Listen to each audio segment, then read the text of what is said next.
네, 김성준의 시사전망대 3부 이슈 토크 시작하겠습니다. 양지열 변호사, 백성문 변호사 나오셨습니다. 어서 오십시오. 네, 안녕하세요. 대통령 개헌안에 대한 설명이 오늘로 사흘 연속됐고 이제 완료가 됐습니다. 오늘은 대통령직의 권한 분산, 그다음에 4년 연임제 등 선거와 관련된 대통령 선거와 관련된 얘기들이 집중적으로 거론이 됐습니다만은 개헌안 전문을 공개했으니까 전체 네. 다 읽어보셨어요? 처음부터 끝까지? 네, 저 읽어봤습니다. 아, 그러세요? 네, 좀 전에 처음부터까지 다 읽어봤는데요. 이제 137개 조문에 이제 9개 부칙으로 구성이 돼 있는데 네. 이제 이 전 헌법과 이번 이제 어쨌건 정부 개헌안의 제일 큰 차이는 이제 정부 형태가 변했다는 게 일단 제일 큰 것 같고요. 그렇죠.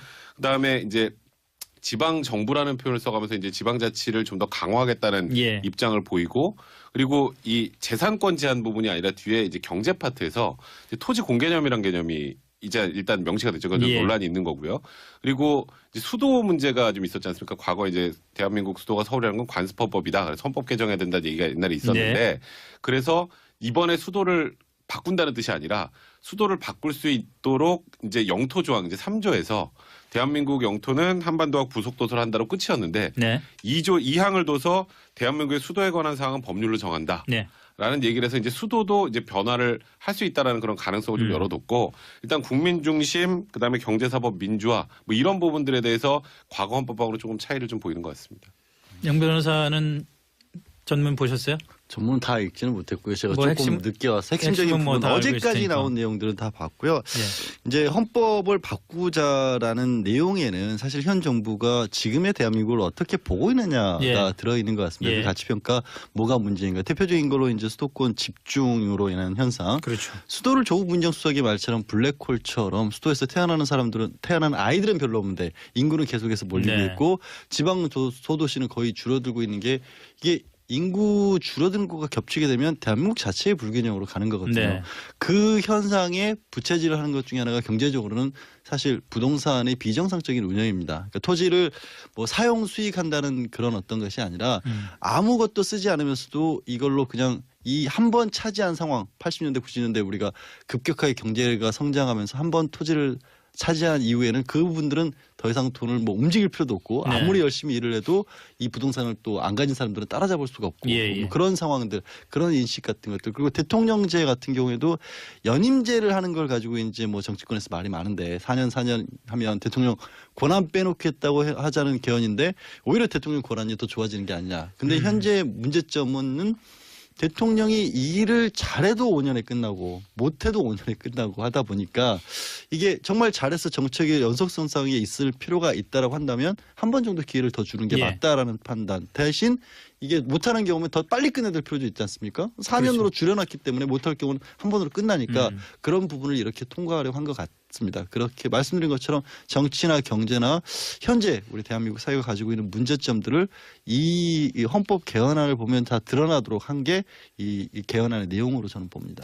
자, 아무래도 전체 개헌안 내용 중에서 당장 가시적이고 물리적으로 딱 눈에 띄는 게 아무래도 권력구조 개편일 네, 수밖에 없잖아요. 4년 연임제 지금 방금 양 변호사도 말씀을 했습니다마는 4년 연임제에 대한 그 생각들은 좀 어떠세요? 사실 지금 뭐 국민 여론도 4년 연임제가 제일 높죠, 일단은. 예. 그리고 대통령제를 계속 쭉 해왔던 우리나라의 특성상 과거에 뭐 의원내각제 잠깐 있었지만 네. 현실적으로 이 정부 형태를 통째로 의원내각제나 뭐 의원집정제로 바꾸는 거는 현실적으로 좀 타당하지 않다라는 의견이 좀 많은 것 같고요. 예. 제 개인적으로 생각으로도 4년 연임제가 맞긴 한데 전 개인적으로 그렇게 생각을 합니다. 예. 제일 우리나라 현 시점에서 타당한 제도라고 생각하는 게 말씀하셨던 것처럼 5년 단임제는 과거에 이제 독재 정권 시절에 자꾸 장기 집권하려고 그러니까 그렇죠. 한 번만 하고 끝내자 이런 걸로 만들었는데 그리고 이왕이면 좀 현재- 짧게 잡자. 네, 좀 짧게 잡자 했던 거 7년이던 거를 5년으로 바꾼 거잖아요. 건데요. 사실 그러다 보니까 무슨 문제가 생기냐면 한 임기 한 3년 차부터 레임덕이에요. 예. 이제 다음 차기 권력을 찾아가는 그런 문제들이 생겨서 그런 문제를 최소화할 수 있는 방안으로는 좋으나 지금 이제 지금 전직 대통령 2명 또 두 번째 대통령까지 지금 구속이 위기에 처해 있는 상황 아닙니까? 대통령의 권한을 분명히 좀 분산을 해야 된다는 얘기가 많은데 일단 야당 입장에서는 뭐 국회에서 총리를 추천하거나 아니면은 뭐 총리를 선택하겠다라는 취지 정도까지 얘기가 나왔는데 예. 이번 이제 개헌안엔 그런 부분은 전혀 없습니다. 그것도 현실적으로는 이해가 돼요. 뭐 당파가 다른 총리와 대통령이 같이 간다라는 게 현실적으로 국가를 운영할 수 있을까 이상적으로 견제는 하지만 근데 그 외에 야당에서 지금 조금씩 얘기하고 있는 대통령의 권한을 좀 축소하는 방향은 일단 야당 쪽 평가는 좀 미흡하다는 느낌이 있어서 예. 뭐 이상적으로 지금 이대로 통과되면 좋을지 모르겠습니다만 현실적인 통과 가능성이 그렇게 높지는 않아 보입니다. 저는. 통과 가능성, 예, 뭐 통과 가능성이 통과 잠시 뒤에 좀 가능성은- 더 하겠습니다만은 예, 그- 우선 권력구조 개편으로만 그 논의를 한정해서 얘기하자면은 지금 백 변호사 얘기한 대로 사실은 이제까지 개헌 논의가 계속 되었던 수십 년 동안 되었던 87년 이후에 되었던 큰 이유 중에 하나가 제왕적 대통령 제도를 어떻게든 개선해야 된다는 거였잖아요. 예. 근데 오늘 개헌안의 내용을 볼 때 그 개선이 충분히 가능한 개헌안인지 저는 1차적으로는 그런 의지 정도는 담겨 있다. 예를 들어서 의지는 감사원 충분히 같은 담겨 것들 있죠. 대통령으로부터 떼낸다든가 그리고 4년 연임제라는 것 자체도 제왕적 대통령제를 막을 수 있는 장치이기도 합니다. 네. 오래 할 수 있는 장치이기도 합니다. 다시 한번 말씀드리지만 그 반면에 저는 야당에서 얘기하고 있는 뭐 국무총리를 국회에서 선출 내지는 추천한다는 안 자체가 오히려 현실적으로 굉장히 떨어진다고 보고요. 네. 우리 국민들이 그동안 정치 체제의 권력 구조를 보면서 해왔던 방법은 대통령 한 사람에게 어떻게 보면 국가를 이끌어갈 수 있는 권한을 주되 네. 국회가 견제하는 장치였던 거지. 네. 이게 대등한 내지는 뭐 버금갈 수 있는 재위를 가진 사람 한 사람을 더 뽑아서 만들 수 있다 이렇게는 보지 않았던 거거든요. 예, 특히 예. 국회의원의 성격상 우리 국회의원들은 다 이제 또 지역구를 대변한다는 특성이 있지 않습니까? 네. 중앙정부의 정치인이기도 하지만 그래서 이분들이 모인 상황에서 어떻게 보면 국가 전체를 대변하는 한 몫을 차지한다는 것 자체가 국민들이 받아보기에도 저는 바람직하지 않다. 바람직하지 않다. 그보다는 오히려 대통령제 본회의에 좀 가깝도록 예를 들어서 법률과 같은 부분에 있어서 대통령의 권한이 좀 많이 우리는 쏠려 있지 않습니까? 예. 그리고 저희는 백 변호사나 저나 변호사다 보니까 늘 법률 이 법 관련 문제를 처리하다 보면 걸리는 게 대한민국은 국회에서 만든 법보다 각자 행정각부에서 만든 법령이 더 쓸 때가 많아요. 시행령 문제죠. 시행령들 그리고 특히 뭐 국세청 이런 데서 나오는 거는요. 세법은 있으나 마나할 정도예요. 실제 공무원들이 현장에서 그 정도예요. 만드는 그러니까 그렇죠. 굉장히 특수한 영역이긴 하지만 그래서 그런 부분들을 좀 줄여나가서 실제 정말 우리가 대통령제 내지는 법은 국회에서 만든다 이렇게 뭐 원칙적으로 나온 부분들을 더 강조를 한다면 이런 안을 조금 보강하는 것도 저는 나쁘지 않아 보입니다. 좀 더 사실은 헌법에서 그 규정을 했으면 그 소위 제왕적 대통령제를 견제할 수 있는 방법이 나올 수 있었다는 게 양절 변호사도 사실 지난주에 그런 얘기를 잠깐 언급했습니다마는 국회의 권한을 좀 더 강화하는 방안. 예를 들어서 국회가 예산 편성권을 갖는다든지 예. 또는 뭐 여러 가지 방법이 있잖아요. 네. 그런 것에 대한 그 고려가 좀 빠졌다라는 면에 대해서 어떻게 생각하세요? 그러니까 저는 만약에 야당도 지금 4년 연임 그냥 4년 연임 부분에 대해서만 일단 찬성을 한다면 예. 나머지 부분은 협상 여지가 좀 있다고 생각을 해요. 예. 근데 지금 말씀하셨던 것처럼 대통령의 권한을 약화시킬 방안을 자꾸 생각을 좀 해야 되는데 이번에 들어간 거 보면 아까 좀 전에 양 변호사님 말씀하셨던 것처럼 감사원 독립시키고 네. 그리고 법률안을 이제 정부에서 낼 때 국회의원 10명의 일단 동의가 있어야 되는 건데 사실 그거는 대통령이 이제 어쨌건 그 여당을 생각하면 10명 동의하건 사실 있으나 마나하는 거거든요. 사실 그렇죠. 그건 뭐. 이제 그런 것들이 너무 형식적으로 좀 규정돼 있었다는 측면이 있는 것 같고요. 예. 그러니까 일단은 지금 현 시점에서는 뭐 지금 현재 정부의 생각은 4년 연임 대통령제로 가고 일단 대통령의 권한을 약화시키겠다는 의지만 헌법에 보이지 않던 것 같아요. 실질적으로 그러니까 명확하게 대통령의 권한이 많이 떨어진다라고 생각이 들진 않더라고요. 네. 이제 그런 부분들 아까 말씀하셨던 것처럼 이제 뭐 법률이나 예산대원 관련된 부분에 대해서 국회 권한을 좀 강화하는 건 그거는 국회에서 지금 무조건 지금 아예 이제 뭐 정부는 안 받겠다는 입장 아니겠습니까 야당에서? 네. 그 야당에서도 오히려 그런 부분을 들고 나와서 뭔가 협상의 카드로 써야지 지금처럼 무조건 보이콧하는 거는 좀 옳지 않다 저는 개인적으로 또 생각이 드네요. 일단 뭐 제왕적 대통령으로 얘기는 하지만 사실 정권마다 과연 정말 제왕적 대통령이었냐 아니었느냐를 다툴 수 있는 여지는 충분히 있을 것 같고요. 예.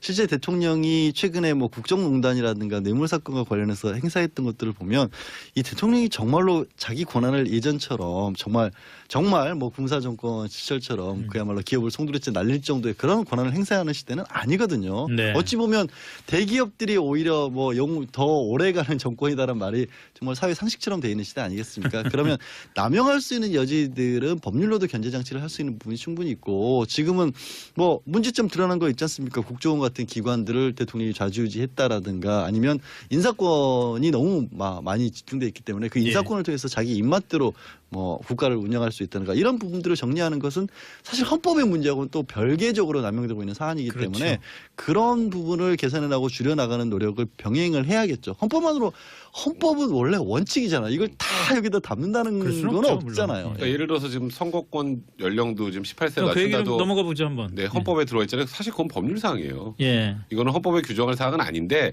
그 정도로 참정권을 확대하겠다는 의지를 이번에 헌법에 보여준 것 같고요. 조금 전에 양지열 변호사 말씀하셨던 것처럼 이 헌법에는 의지 이상을 담기 쉽진 않습니다. 헌법에서 자세히 규정하기 시작하면 이 밑에 하위 법률이 너무 경직돼요. 그렇게 되겠죠. 경직이 될 수밖에 없습니다. 헌법에 반한 위헌이니까. 예. 이제 그래서 이제 하위 법률을 어떻게 개정해서 대통령의 권한을 지금 헌법에서 이렇게 의지를 보인 거를 줄일 수 있느냐를 논의를 하면 되는데 네. 이제 제가 뭐 다시 처음으로 돌아오면 과연 이게 헌법 개정안이 통과가 될 수 있는가 국회에서 아니 그 얘기 좀 참고. 그러니까 얘기를 자꾸 그 해야지. 생각이 들게 저희가 이 얘기를 하는 게 필요가 없을 것 같다는 생각이 자꾸 들어가지고 얘기가 아니, 그건 되는데 아니죠. 어쨌건 이게 예. 완전히 국회에서 폐기가 된다 하더라도 이번에 대통령 안이 사실상 여야가 뭐 본격적으로 그래서 이제 국회안을 협상을 한다. 그러면은 대통령 안이 거의 자동적으로 여당 안이 될 거 아니에요. 네, 그렇죠. 예.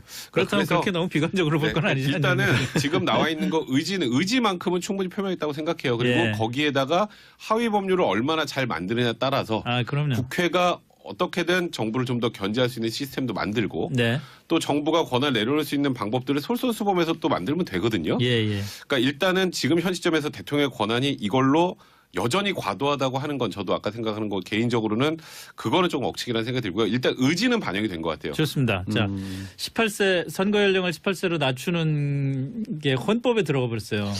헌법 안에. 참 이거를 어디까지 정리를 해야 될지 모르겠습니다. 예. 저는 상징적인 어떤 의미가 있다. 왜냐하면 예. 이거는 계속해서 다퉈질 여지가 있거든요. 그렇죠. 18세로 낮춘다. 내지는 저는 그거는 뭐 법률로 정하더라도 예를 들어 운용의 묘인데 네. 18세보다 올릴 수는 없도록 한다든가 원칙적으로 정하는 더 낮출 수는 있도록 뭐 그렇죠. 상황에 따라서 바꿀 수 있다라고 볼 수 있고요.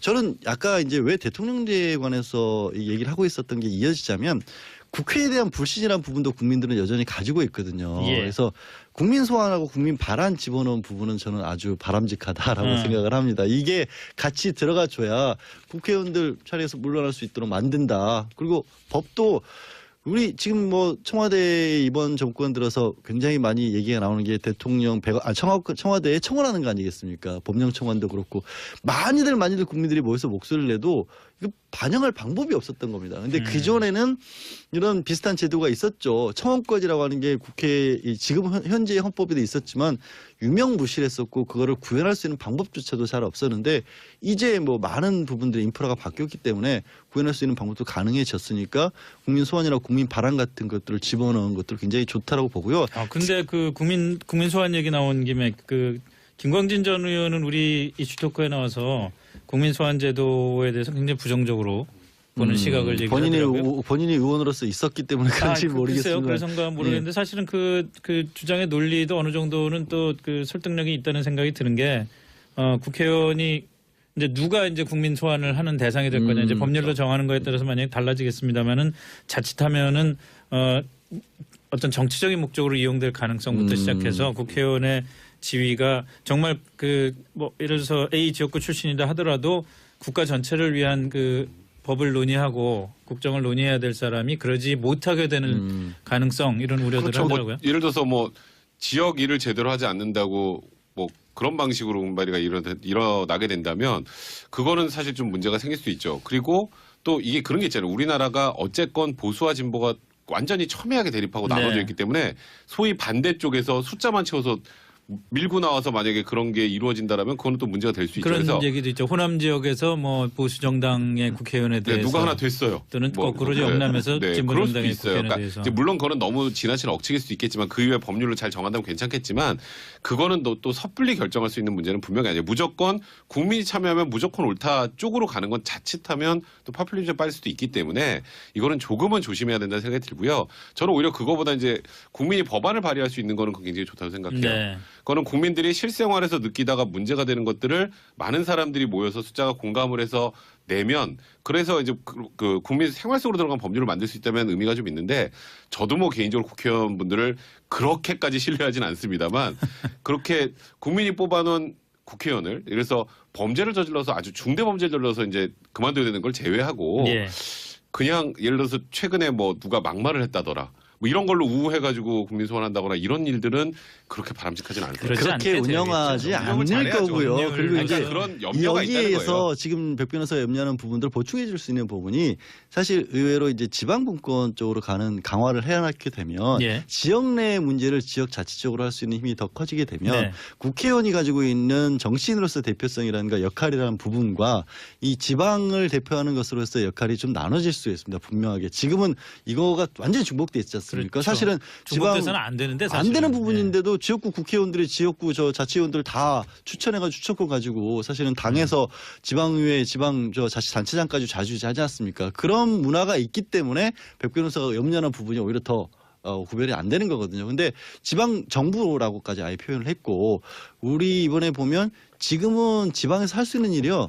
딱 이겁니다. 이제 법령에서 위임한 부분만 할 수 있다. 그렇죠. 지방은. 예. 근데 이거는 법에 어긋나지 않으나 지방이 알아서 한다. 이거 엄청난 차이인 거거든요. 네. 그러니까 그야말로 각 지방별로 그냥 뭐 단적으로 말해서 미국처럼 각 지방이 독립된 정부 정도까지 갈 수 있을 정도 틀이 만들어져야 지방들도 좀 살 길을 찾을 것이다. 그러면 지금 이제 중앙정부의 국회의원들이 어정쩡하게 보아 나와서는 중앙 정치인이고 뭐 나와서 법안 만들 때는 정말 이슈마다 따라가면서 뭘 하다가 갑자기 지역구 돌아가면 지역에 하나 챙겨야 되고 막 예, 이게 그렇죠. 그런 것들이 좀 줄어들 수가 있거든요. 이게 사실은 그 말씀 듣다 보니까 느끼는 게 제가 그 지난번 개헌할 때가 대학생 때였거든요. 그러니까 그 개헌에 대해서는 지금 처음으로 이렇게 나이를 진지하게 짐작하게 해주시는군요. 그 뭐 숨길 것도 아니니까 처음으로 진지하게 개헌 문제에 대해서 이제 저도 들여다보고 지금 한 며칠째 그러고 있는 중인데 개헌이라는 게 참 정말 많은 논의를 거쳐야 되고 또 그 여러 사람들의 의견을 들어야 된다는 생각이 드는 게 지금 국민 소환 문제도 국민 소환이라는 게 이상적인 민주주의에서 이상적인 어떤 제도로서의 가치는 있지만 보완해야 될 부분이 이렇게 많다는 얘기를 지금 하고 있는 거고 심지어는 지방분권 문제만 갖고서도요. 네. 먼저 저는 깜짝 놀랐던 게 어제 이슈 토크를 하면서 어제 김병민 교수하고 김수민 평론가가 하는데 두 분 다 그 구의회랑 시의회 의원 출신이란 말이에요. 아, 예. 그래서 지방분권에 대해서 당연히 뭐 찬성을 하시겠죠 이렇게 얘기했는데 둘 다 반대를 하는 거예요. 반대라기보단 그 부정적인 효과에 대해서 이제 얘기를 하는 거죠. 예를 들어 뭐 복지 정책 같은 경우에 지방분권이 완전히 정착될 경우에는 오히려 지방 정부는 복지 정책에 대해서 중앙 정부가 관여하는 것보다는 덜 할 가능성, 그 예산을 오히려 그렇죠. 쌓기용 뭐 SOS에 투자할 가능성 이런 걱정을 하더라고요. 그래서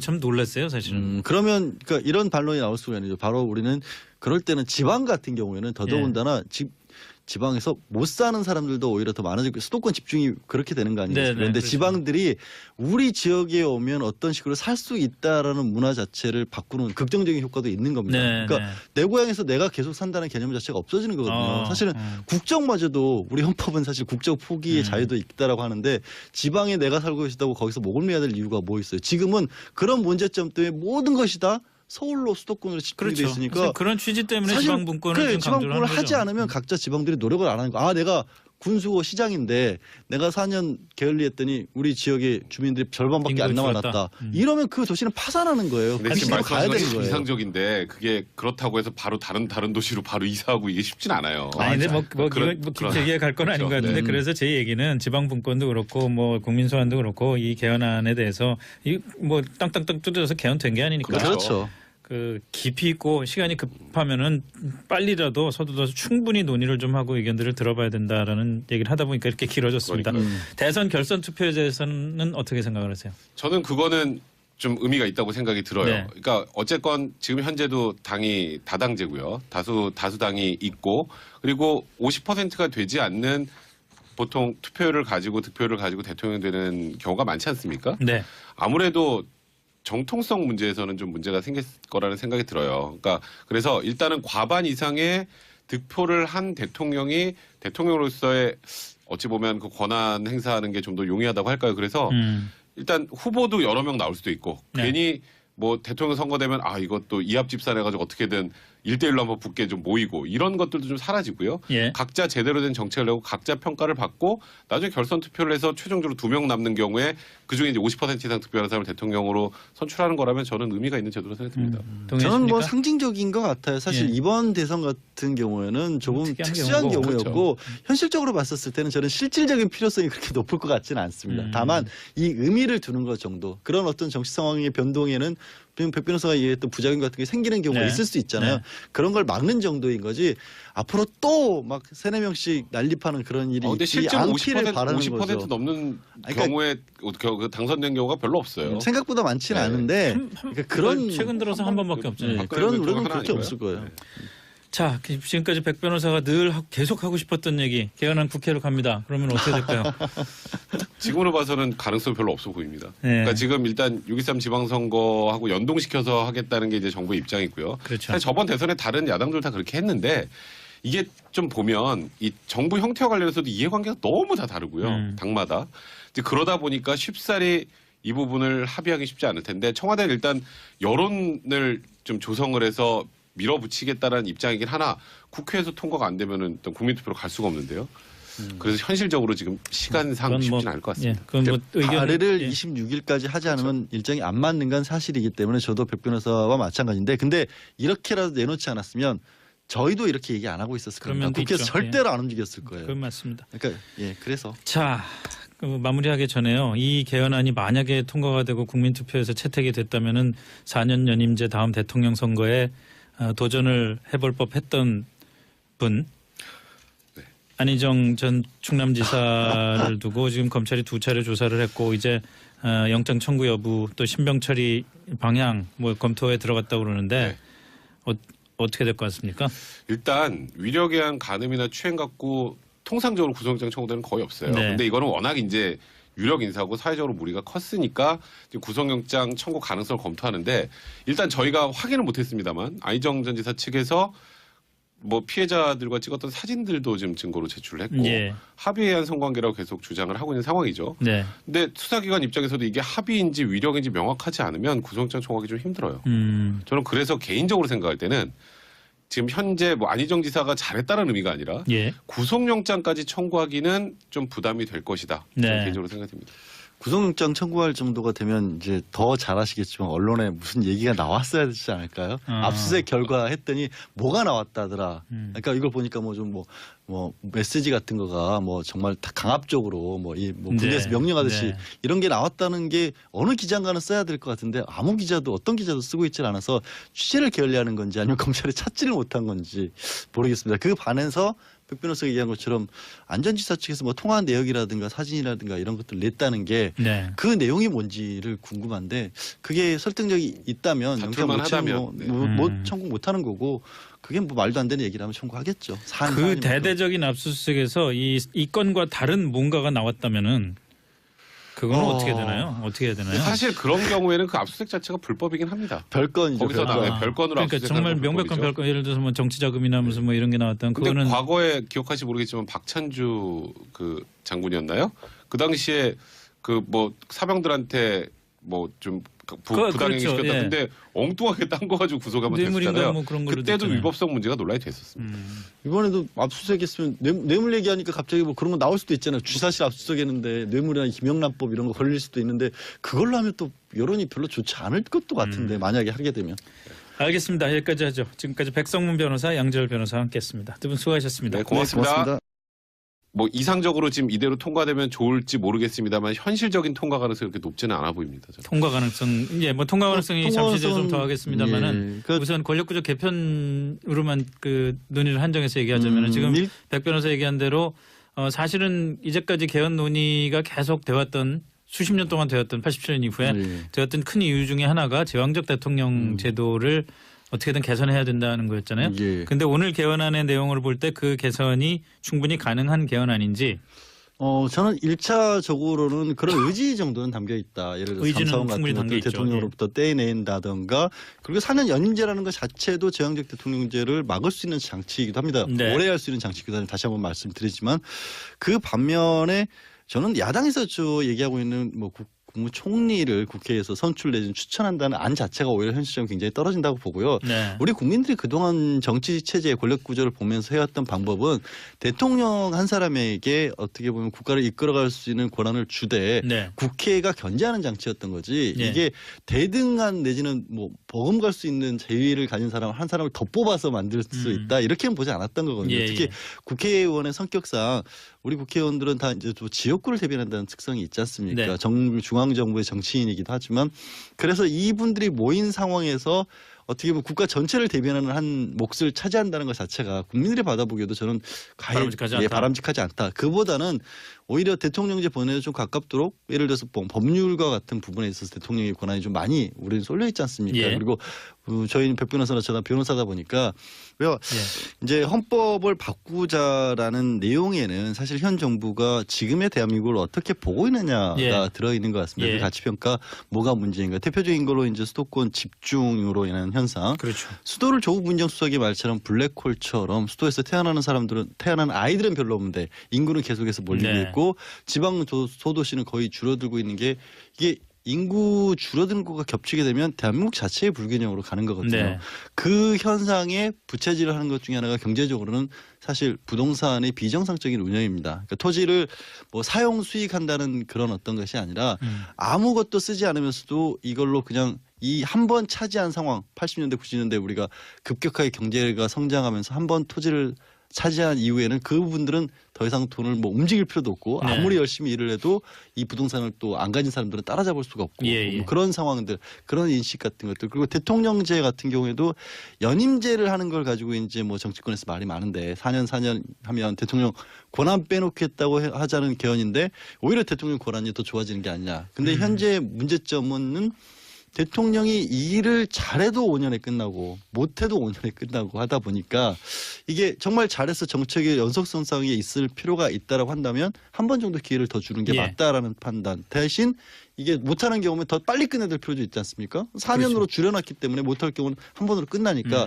그런 부분을 이렇게 통과하려고 한 것 같습니다. 그렇게 말씀드린 것처럼 정치나 경제나 현재 우리 대한민국 사회가 가지고 있는 문제점들을 이 헌법 개헌안을 보면 다 드러나도록 한 게 이 개헌안의 내용으로 저는 봅니다.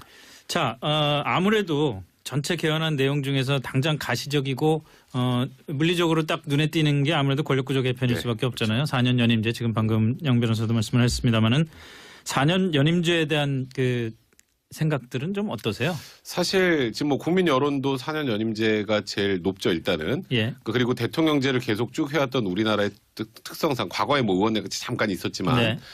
현실적으로 이 정부 형태를 통째로 의원내각제나 뭐 이원집정제로 바꾸는 거는 현실적으로 좀 타당하지 않다라는 의견이 좀 많은 것 같고요. 예. 제 개인적으로 생각으로도 4년 연임제가 맞긴 한데 전 개인적으로 그렇게 생각을 합니다. 예. 제일 우리나라 현 시점에서 타당한 제도라고 생각하는 게 말씀하셨던 것처럼 5년 단임제는 과거에 이제 독재 정권 시절에 자꾸 장기 집권하려고 그러니까 그렇죠. 한 번만 하고 끝내자 이런 걸로 만들었는데 그리고 이왕이면 좀 현재- 짧게 잡자. 네, 좀 짧게 짧게 7년이던 거를 5년으로 바꾼 거잖아요. 건데요. 사실 그러다 보니까 무슨 문제가 생기냐면 한 임기 한 3년 차부터 레임덕이에요. 예. 이제 다음 차기 권력을 찾아가는 그런 문제들이 생겨서 그런 문제를 최소화할 수 있는 방안으로는 좋으나 지금 전직 대통령 2명 또 두 번째 대통령까지 지금 구속이 위기에 처해 있는 상황 아닙니까? 대통령의 권한을 분명히 좀 분산을 해야 된다는 얘기가 많은데 일단 야당 입장에서는 뭐 국회에서 총리를 추천할 거다 아니면은 뭐 총리를 선택하겠다라는 취지 정도까지 얘기가 나왔는데 예. 이번 이제 개헌안엔 그런 부분은 전혀 없습니다. 그것도 현실적으로는 이해가 돼요. 뭐 당파가 다른 총리와 대통령이 같이 간다라는 게 현실적으로 국가를 운영할 수 있을까 이상적으로 견제는 하지만 근데 그 외에 야당에서 지금 조금씩 얘기하고 있는 대통령의 권한을 좀 축소하는 방향은 일단 야당 쪽 평가는 좀 미흡하다는 느낌이 있어서 예.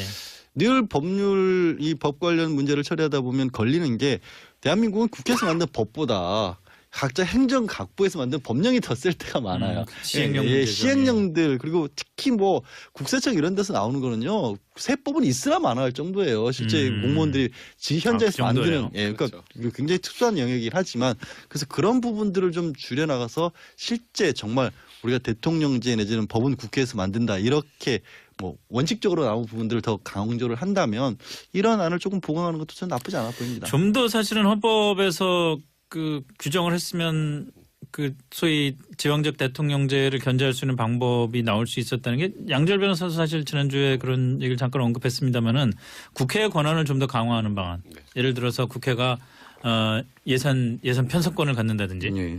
또는 뭐 여러 가지 방법이 있잖아요. 네. 그런 것에 대한 그 고려가 좀 빠졌다라는 면에 대해서 어떻게 생각하세요? 그러니까 저는 만약에 야당도 지금 4년 연임 이 4년 연임 부분에 대해서만 일단 찬성을 한다면 예. 나머지 부분은 협상 여지가 좀 있다고 생각을 해요. 예. 근데 지금 말씀하셨던 것처럼 대통령의 권한을 약화시킬 방안을 자꾸 생각을 좀 해야 되는데 이번에 들어간 거 보면 아까 좀 전에 양 변호사님 말씀하셨던 것처럼 감사원 독립시키고 네. 그리고 법률안을 이제 정부에서 낼 때 국회의원 10명의 일단 동의가 있어야 되는 건데 사실 그거는 대통령이 이제 어쨌건 그 여당을 생각하면 10명 동의하건 사실 있으나 마나하는 거거든요. 사실 그렇죠, 그건 뭐. 이제 그런 것들이 너무 형식적으로 좀 규정돼 있었다는 측면이 있는 것 같고요. 예. 그러니까 일단은 지금 현 시점에서는 뭐 지금 현재 정부의 생각은 4년 연임 네, 김성준의 시사전망대 3부 이슈 토크 시작하겠습니다. 양절 변호사, 백성문 변호사 나오셨습니다. 어서 오십시오. 네, 안녕하세요. 대통령 개헌안에 대한 설명이 오늘로 사흘 연속됐고 이제 완료가 됐습니다. 오늘은 대통령직의 권한 분산, 그다음에 4년 연임제 등 선거와 관련된 대통령 선거와 관련된 얘기들이 집중적으로 거론이 됐습니다마는 개헌안 전문을 공개했으니까 전체 네. 다 읽어보셨어요? 처음부터 네, 끝까지? 저 읽어봤습니다. 아, 그러세요? 네, 좀 전에 처음부터까지 다 읽어봤는데요. 음. 이제 137개 조문에 이제 9개 부칙으로 구성이 돼 있는데 네. 이제 이 전 헌법과 이번 이제 어쨌건 정부 개헌안의 제일 큰 차이는 이제 정부 형태가 변했다는 게 일단 제일 큰 것 같고요. 그렇죠. 그다음에 이제 지방 정부라는 표현을 써가면서 이제 지방자치를 좀 더 강화하겠다는 예. 입장을 보이고 그리고 이 재산권 제한 부분이 아니라 뒤에 이제 경제 파트에서 이제 토지 공개념이란 개념이 이제 일단 명시가 됐죠. 그건 좀 예. 논란이 있는 거고요. 그리고 이제 수도 문제가 좀 있었지 않습니까? 과거 이제 대한민국 수도가 서울이라는 건 관습헌법이다. 그래서 헌법 개정해야 된다는 얘기가 옛날에 있었는데 네. 그래서 이번에 수도를 바꾼다는 뜻이 아니라 수도를 바꿀 수 있도록 이제 영토 조항 이제 3조에서 대한민국 영토는 한반도와 부속도서를 한다로 끝이었는데 네. 2조 2항을 둬서 대한민국의 수도에 관한 사항은 법률로 정한다. 네. 라는 얘기를 해서 이제 수도도 이제 변화를 할 수 있다라는 그런 가능성을 좀 열어뒀고 일단 국민 중심 그다음에 경제사법 민주화 뭐 이런 부분들에 대해서 과거 헌법하고는 조금 차이를 좀 보이는 것 같습니다. 양 변호사는 전문 보셨어요? 전문 다 읽지는 못했고요. 제가 뭐 조금 핵심- 늦게 와서 핵심적인 핵심은 뭐 부분 다 알고 어제까지 있으니까. 나온 내용들은 다 봤고.